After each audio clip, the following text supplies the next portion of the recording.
Hi, and welcome to the 18th in this weekly series of devotionals on the BUTs of the Bible, the great butts of the Bible. And this week we turn to 1 Corinthians 10 and verse 13. No temptation has seized you except what is common to man, and God is faithful. He will not let you be tempted beyond what you can bear. But when you are tempted, He will provide a way out so that you can stand up under it. Professional sport has begun to return.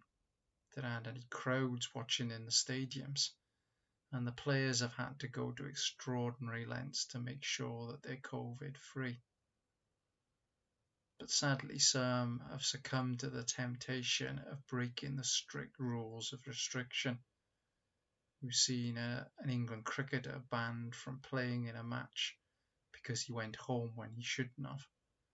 Two England footballers sent home from a tour because they invited others into a restricted area. This verse tells us three things about temptation. Firstly, that our struggle with temptation is not unique. We all struggle.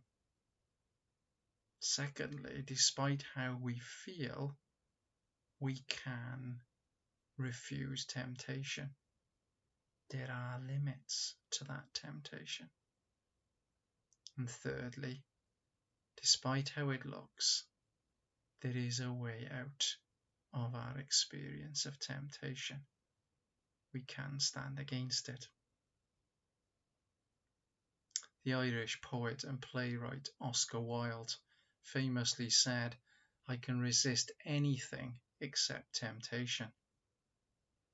But the thing that Wilde hadn't learned, that 1 Corinthians tells us, is that we can't resist temptation if we try and do it alone.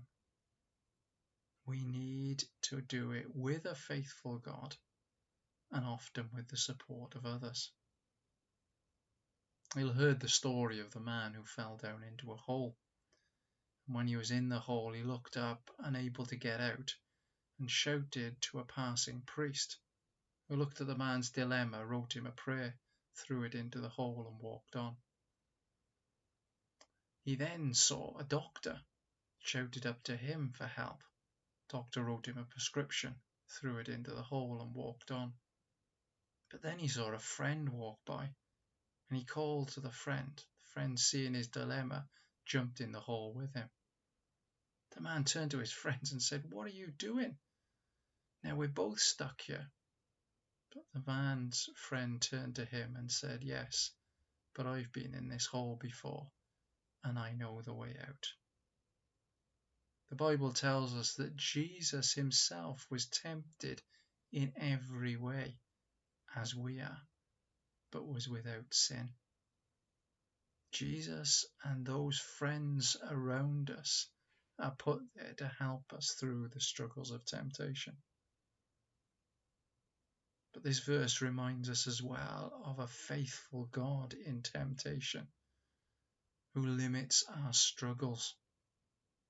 When I was a student, I worked for one summer on a milk round. One morning, really early in the morning, the milkman I was working with asked me to take 2 pints of milk up to a cottage.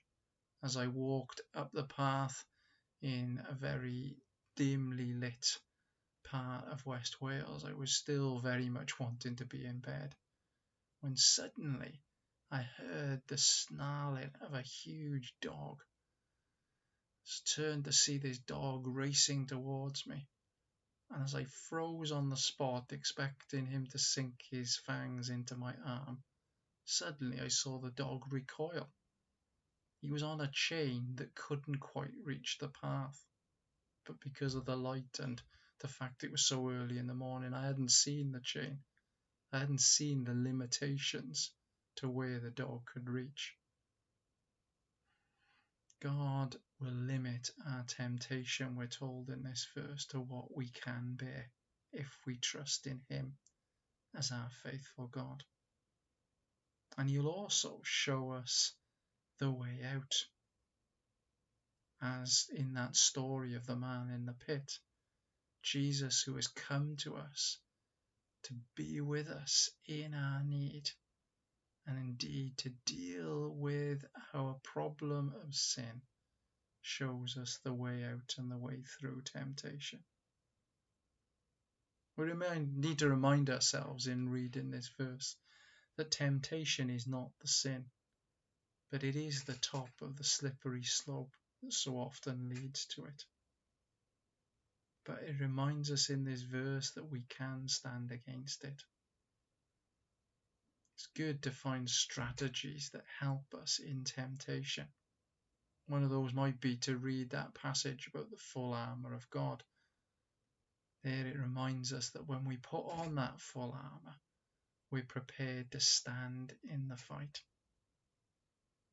But it also reminds us in this verse that when we do face temptation, we can turn and ask a faithful God to help us. Going back to the sport, one of the cricketers who'd been in one of these secure biospheres, avoiding COVID for 10 weeks, asked this week to be released from playing one of the games. He wanted to go home to his family, understandably. So he asked the management, would they give him some compassionate leave? And of course, that's what they did. So instead of breaking the rules and falling into temptation, he asked and was given the way out. I hope and pray that for us this week, when the inevitability of temptation comes to us, whether that's recurring temptation for us, or whether that's some new temptations that come because of the times that we're living in, that we'll look to a faithful God and He will help us through. God bless you in the battle this week. Amen.